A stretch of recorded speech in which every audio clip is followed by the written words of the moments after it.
Brethren, I saw a relationship between Matthew 24 and Zechariah 14, and I decided to share it with you. It's a very nice relationship, and your understanding of Bible prophecy will not remain the same if you realize what I have seen. Be my guest. The relationship between Zechariah 14 and Matthew 24. Zechariah 14 and Matthew 24 has lots in common. There are a lot of prophecies about the time of the second coming of Jesus in the Old Testament. But let's consider one more that always amazes me. In fact, by this verse, I am assured the post-tribulation rapture is clearly explained too. Before that, I will first show you a New Testament portion that helps us understand this better. It's clear we may know the seasons of the Lord's return by the signs we see, as in Matthew 24. But Jesus was very clear that no one would know the day or the hour. Okay, read this portion in Matthew 24:36. But of that day and hour knoweth no man, no, not the angels of heaven, but my Father only. But my Father only. No man knows that day. That's according to Matthew 24:36. But the Father in heaven. Now, consider the following verse and see a wonderful relationship which helps you further understand the circumstances before his return. Open to the book of Zechariah 14:7. But it shall be one day which shall be known to the Lord, nor day nor night, but it shall come to pass that at evening time it shall be light. One day that shall be known to the Lord, not day nor night, but it shall come to pass that at evening time it shall be light. Zechariah 14:7. You see a relationship with that verse in Matthew 24:36. I can boldly tell you these verses are saying the same thing, even though the latter was by a prophet of the old. I can also prove to you that the chapters where these two verses are located, Matthew 24 and Zechariah 14, share same view by showing you other verses in these two chapters that agree. However, I want you to note that the synoptic gospel, Matthew, did follow a chronological sequence. But it's not so in Zechariah. But I am still going to prove certain things to you. Join me in this survey, please. There comes a time prior to the coming of Jesus when Jerusalem will be surrounded by different armies and will be in captivity. Read Matthew 24:15. Let's see. When ye therefore shall see the abomination of desolation, spoken of by Daniel the prophet, stand in the holy place. Whoso readeth, let him understand. Okay, I will show you how this is referenced in the book of Zechariah.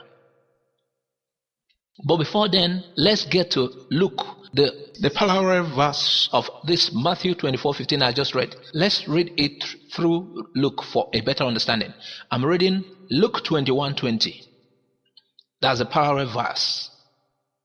And when ye shall see Jerusalem compassed with armies, then know that the desolation thereof is nigh. This is a reference to Matthew 24:15. It is also about the abomination of desolation. But Luke talked about armies. At that time, Matthew did not talk about army. But it's also about Jerusalem being surrounded. Now let's go to Zechariah. I want to show you a similar presentation. Zechariah 14:2. You know, I said I'm trying to prove to you that Matthew 24 and Zechariah 14 has so much relationship, so many things in common. Okay, I'm reading Zechariah 14:2.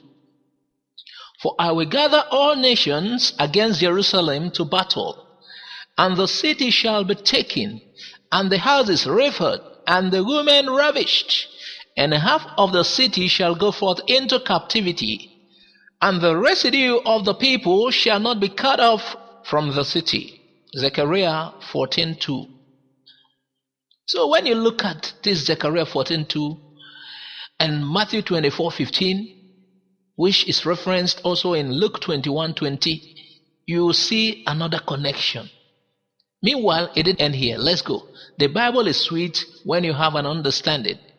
I know you're already asking for more. Now, at such time of captivity, see what happens. Matthew says, I'm reading the book of Matthew 24:16-18.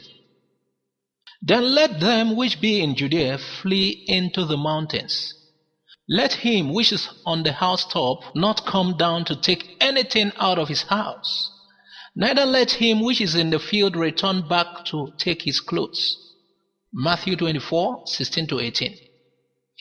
But what did Zechariah 14 says about this? Let's read Zechariah 14:5. And ye shall flee to the valley of the mountains. Did you get that?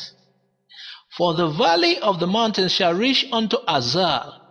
Yea, ye shall flee, like as ye fled from before the earthquake in the days of Uzziah, king of Judah. And the Lord my God shall come, and all the saints with thee. Zechariah 14:5. Flee to the mountains. Matthew said flee to the mountains. Zechariah says flee to the mountains at such times too. This is actually what will happen at the time of the Great Tribulation, when God asked them to flee. But Zechariah went a little further to explain how Jesus comes to the rescue of Israel against the oppressing nations. In conclusion, Zechariah 14 also began by announcing on verse 1 that the chapter is centered on that day called the Day of the Lord. The Day of the Lord. Remember, this is the same day we noted as the rapture or second coming.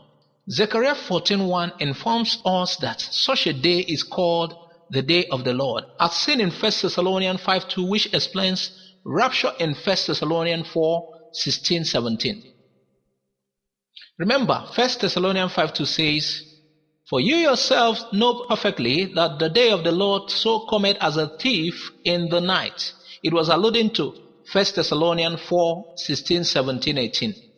It even calls it the day of the Lord. So Zechariah 14:1 confirms it is still the day of the Lord. Oh, what a relationship. Thank you for listening. God bless you.